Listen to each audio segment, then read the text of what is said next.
मैं अपनी कौम को भी कह रहा हूँ, अपने मीडिया को भी कह रहा हूँ कि हम कितनी देर इस तरह गुजारा करेंगे।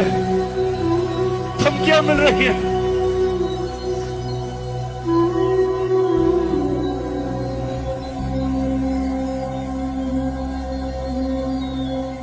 मैंने ये लम्हा नहीं देखा क्योंकि डीजे भट्ट साहब का साउंड जो है वो हमें सुनाई नहीं दे रहा था।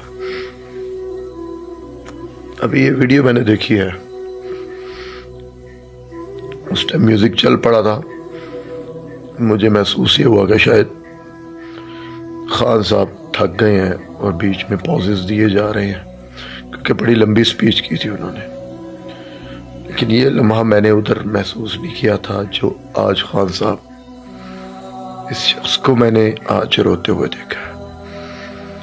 और आज मुझे लगा शायद वाकई हमारा कप्तान बूढ़ा हो रहा है।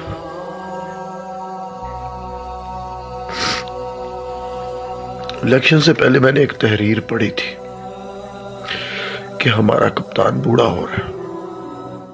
हमारे कप्तान के पास इस मुल्क को बचाने का आखिरी मौका है, क्योंकि हमारा कप्तान बूढ़ा हो रहा है। वो तहरीर इलेक्शन से पहले मैंने पढ़ी। उसको पढ़ते हुए मेरी आंखें थी कि उसमें आंसू रुकने का नाम नहीं ले रहे थे। आज मगर खान साहब ने वाकई कौम को ये अल्फाज बोले कि हम फैसला करें हम कैसे रहना चाहते हैं। धमकियां मिल रही है,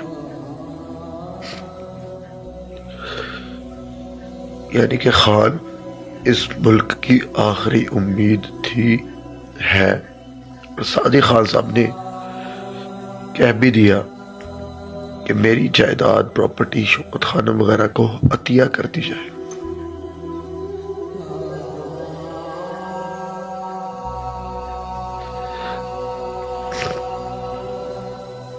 अल्फाज नहीं है इस शख्स के लिए, क्या बोला जाए।